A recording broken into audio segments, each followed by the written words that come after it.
Pero alam nyo, itong kinakatamaran natin trabaho, kinapapaguran natin dahil sinasabi ng iba, mababa yung rate, tapos lalamog din sa sakyan natin, di ba? Eh siya namang pinapangarap ng iba mga parts na gusto rin maging lalamove driver. Kaya huwag kayong panghihinaan ng loob, huwag kayong madidismaya sa mga sinasabi nila. Ayun, traffic mga parts. Nakatabad pag ganito. Uwi na tayo tay. Wala na. Stack up na naman tayo dito. Kaya sabi lang no, pinapalakas yung loob, biglang traffic, uuwi na agad mga parts.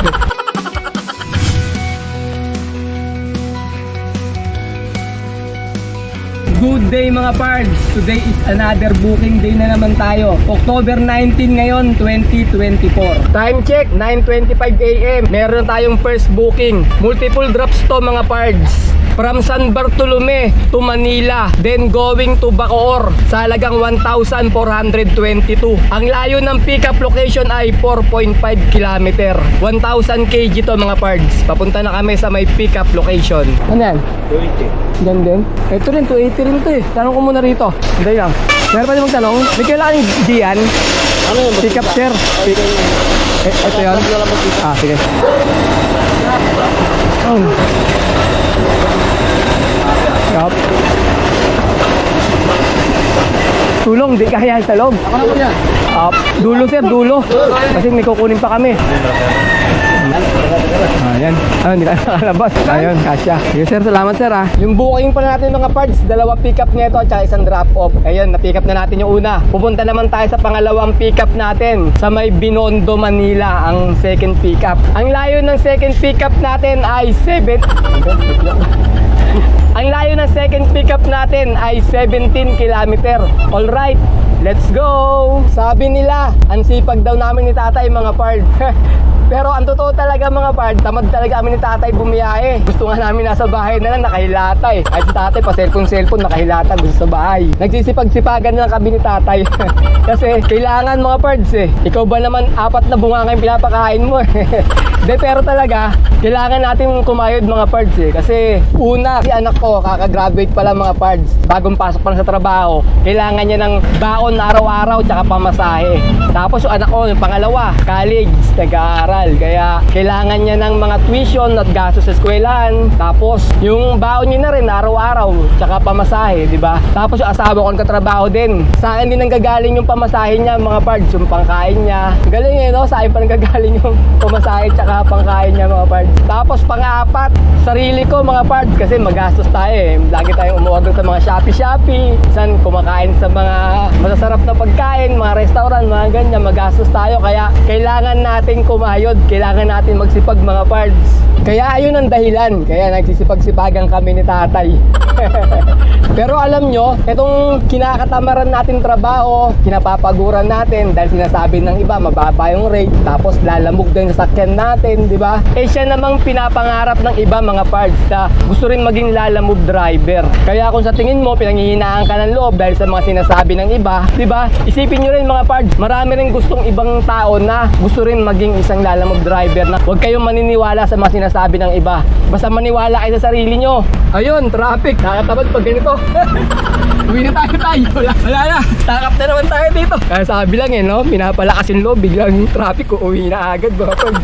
Eto na naman tayo sa multiple booking mga pards. Minsan natatalo tayo sa ganitong booking, yung maraming pick up, dadaling sa malayong lugar. Pero tingnan natin mga pards kung kikita tayo ngayong araw na to. Sabado ngayon pero matraffic kahit Sabado. Pero minsan may magandang Sabado, maluwag eh. Tsambahan lang din sa kalsada. Kaya tingnan natin mga pards kung makakapagkano tayo ngayong Sabado na to. Dahil matraffic tsaka multiple booking yung kinuha natin, susubukan natin kumita ng maganda ngayon. Kaya mga pards, kung nagustuhan nyo yung ginagawa namin ni tatay, baka pwede naman pakipindot ng subscribe button dyan mga pards para lagi kayong updated sa mga bagong video namin na nilalabas. Monumento tayo mga pards. Ayan monumento. Ingat kayo rito huwag kayo basta-basta pwesto dun sa may sulok na yan dyan, tapos bigla kayong lalabas papunta ng ng Bonifacio Avenue. Mahuhuli kayo ng mga dun. Kaya kailangan dito ka pwesto, huwag ka nang pumwesto dyan sa dulo na yan. Dulo ka, kaliwa, bigla kang lalabas ng kanan, yari ka dyan. Maraming dito. So kaso nga lang traffic. May ginagawa pala doon. Kaya traffic. Ayan. Pag pumunta ka dyan sa kaliwa, bigla kang kumanan doon sa may Rizal Avenue, yari ka dyan. May mga nakaabang na mga kamote doon, no? Kaya kailangan dito ka lang. Huwag ka pupwesto dyan. Dito ka sa bandang gitna para pwede kang kumanan kahit anong oras. Kasi pag sa kaliwa ka, bigla kang kumanan, uulihin ka nun. Yan ang tip ko sa inyo. Ano? Kaya nyo to? Ayan, no? Bigla kang papasok dito, kakanan ka. Ayan, yung mga naka-orange dyan, dadalihin ka yan. Kaya ingat-ingat tayo rito mga pards. Ayan, mga nahuli, oh. Ayan, oh. Kita nyo yan? Yan, mga nadalian, mga pards. Kaya ingat-ingat tayo. Soler, bakit ganito ka na? October pa lang. Paano na sa December? Grabe na yung traffic mo agad. Tapat tayo ng 999 mall mga pards. Ayan, dyan yung pick up natin banda paglagpas ng video. Yan po yan, yung papuntang Bacoor. Ay, pwede pa buwan dun sa ano, kay Lali. Kay Lali. Sige. Sige. Pwede ba pahiga to? Pwede. Sige. Sa unahan. Sa unahan ka. Sige. Ilapag muna. Sakto lang.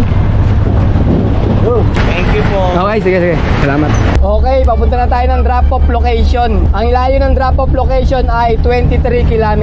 Alright, let's go! Kapag bibiyahe ka ng ganitong October kay Lalamove mga parts, hindi ka mahihirapan kumuha ng booking. Kasi maraming booking ngayong October eh. Ang maganda panoorin dito yung mga buwan ng mga March, April, May, June. Yun yung pahirapan kumuha ng booking mga parts. Doon mo makikita yung tatag mo, yung tiyaga mo, mag-abang ng booking sa pagbiyahe dito. Dito mo makikita yung mga panahon na parang nasisiraan na kami ng bike ni tatay ka, abang ng booking.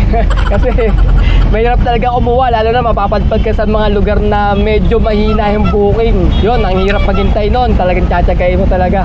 Pero siguro kahit na March, April, May, June, pag bumaba ka rito sa may Manila, yan medyo madaling kumuha dito kasi talagang maraming booking dito kahit ganun mga buwan eh. Pero hindi katulad ng ganitong bare months na talagang marami talaga, sunod-sunod talaga yung booking niya. Ingat lang tayo sa Manila kasi pagka dagsa yung booking dito, dagsa rin yung mga nanguhuli dito mga parts. National Museum mga parts. Galing talaga na pagkakagawa nito eh, no? Parang talagang sa ibang bansa, makaluma. Huwag niyo akong tatanungin ha kung paano ginawa yan, okay lang ginawa yan kasi di tayo archaeologist.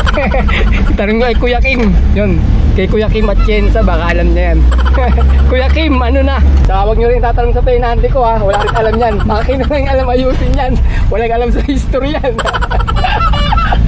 Luneta. Kilometer 0 mga parts. Dito yung kilometer 0. Sarap maglalamove eh, oh. Libre pasyal eh. Saan ka nakakarating eh. Kailangan pag bumibiyahe ka rito, i-enjoy mo lang. Lasapin mo yung mga view na nakikita mo. Ganyan lang para naaaliw ka sa kalsada. Ngayon tatay, di kang tatay. Panay ano yan, panay tingin sa mga view na nakikita niyo sa kalsada. Sabi paturo-turo lang yan dyan. Mamaya, ayun oh, pagkain oh. Totoo na yung pagkain na tayo. Ganun lang. Para na-enjoy mo yung bawat biyahe mo dito kay Lalamove. Naipit tayo dito mga parts sa may Cavitex, yung toll fee dito, toll gate. Ang bagal ng process ng pagbabayad dito. Nakadaming text na sa akin yung drop off. Nandun na yung asawa niya sa may drop off location na yun kasi mag-receive eh. Panaysan ka na. Pero sabi ko na kanina nakapila sa toll fee. Nagmamadali na eh. Tawag na ng tawag. Tawag ng tawag. Text na ng text. Hindi ko na lang din sinasagot kasi paulit-ulit na lang yung sagot ko. Paulit-ulit din yung tanong niya. Tinanggal ng tukod sir na ito kasi ano eh, hindi magkasya eh. Ito yun. Magang kasi. Sige, ano mo. 1,422. Wait lang yun. Mo na pa ako. Sige, pahiga. Pag ganun. Yan. Kaya dito kaya, pagbaba ko yan. Kasi sasalo ko dyan. Oo, sasalo ko rin sabi na. Diyan, sa Hindi, meron sa dulo ka na kumawak. Hindi, isa pa dito. Baba natin dito. Dito. Sige. Oh, baba. Sige, hawak ka. Sige, baba mo natin. Baba. Oh. Bigat. Puro bakal eh. Alam mo, sapin, masat samay. 1, 2. Yan, kabiga. Tulak tayo yan. Sige, ya. Abante. Yan, baba nga muna natin yan. Baba. Kaya, baba muna natin. Nahirapan. At saka may ano na. Masat samay. Hindi ka pala bumubuhat. Hindi maipit ako sa gilid eh. Sige. 1, 2, 3. Pigi. Patay sa'yo yung buwan. Walang talakas ka. Sige. 1,422. Ay, okay na sir. Salamat sir. Ay, salamat po ah. Salamat po. Native time of cards. Native time 500 kay sir. Salamat sir ha. Ngayon pa lang kami kakain mga park. Anong oras na ba? Tingnan natin. Yan o, 2:19 na. Ngayon pa lang kami mananangalian ni tatay kasi nagmamadali yung first booking natin na may deliver eh. Kasi naghihintay na pa sila ron sa may drop-off location. Ito yung ulam namin. Ano ba yan? Manok Fried Kitchen. Kita. 120 daw bilhin ni tatay. Ba't may 20? 51? Hindi, meron. Ayun, Shanghai. May Shanghai eh. Ah, may Shanghai pala. Time check, 2:41 PM. Meron na tayong second booking. From Las Piñas going to Manila sa halagang 735. Ang layo ng pickup location ay 4.5 km. 1,000 kg to mga pards. Papunta na kami sa may pickup location. Yung gate ba nito sa customer ka nang sisingilin? Opo. Ay, kalagi dito. Pito ka mo. Tapos na ba yan? Ah. Ilan? 30. 30.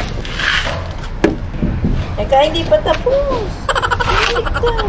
Bye po. Okay, thank you.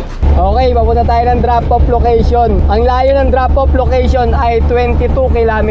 Alright, let's go! Sabi daw ni tatay mga pards, paano siya laging inaantok, paano siya laging pagod. Sabi ko sa kanya, linggo bukas, bumili siya ng prutas. Kasi di ba yung prutas, nagpapalakas sa katawan natin yan para lagi siya may energy sa katawan. Pero dagdagan niya na, damihan niya na. Kakain na rin ako. Dito lang, may dumi oh. Dito lang banda. Dito lang banda. Okay lang. Ibubok ko rin kasi ito eh. Nabubok mo rin. Gusto niyo ba kayo na? Pag binuko ba kayo rin makaka-receive na ito? Hindi sir eh. Saan ba papunta yan? Ano to? Bulacan eh. Bulacan? Saan sa Bulacan sir? Tingnan ko muna, baka may malayong Bulacan eh. Ano to eh? San Miguel. Ah, San Miguel, malayo pala. Oo, papuntang ano yan eh. Papuntang Nueva Ecija na yung susunod dyan eh. Ay, may Oo, malayo sir. Kala ko dyan lang mga bandang Marilao, may kawayan lang. pag may kawain, malapit lang. Oo, mga ganun lang. San Jose del Monte, ano na yan eh. Nueva Ecija na kasunod dyan eh. San Miguel, Bulacan. Kaya na 200. Yan ang sir ah. Pa-picture na nga sir. Okay sir, salamat sir ah. Thank you. Okay. Okay mga pards, bale 5:30 ng hapon namin natapos yung last booking namin. At umuwi na kami ni tatay kasi parang medyo pagod data si tatay kaya gusto na rin umuwi. Ngayon, nakadalawang booking na kami sa maghapon at ang kinita namin ay 1,796. Sabihin na natin 1,800 to mga parts. Ngayon, nakakuha kami ng 600 na tip. Yung first booking namin, 550 yung binigay sa amin na tip. Pagkatapos yung second booking, 50 pesos kaya 600. I-plus natin sa 1,800, magiging 2,400. Pagkatapos mga parts, bawasan naman natin to ng 700 na diesel at 200 na pangkain, bali 900 yun. 2,400 minus 900 equals 1,500. Sa dalawang biyahe namin mga parts, ayun, naka 1,500 kami na malinis. Labas na rin yung pangkain, pan-diesel, saka yung commission nila Lamove.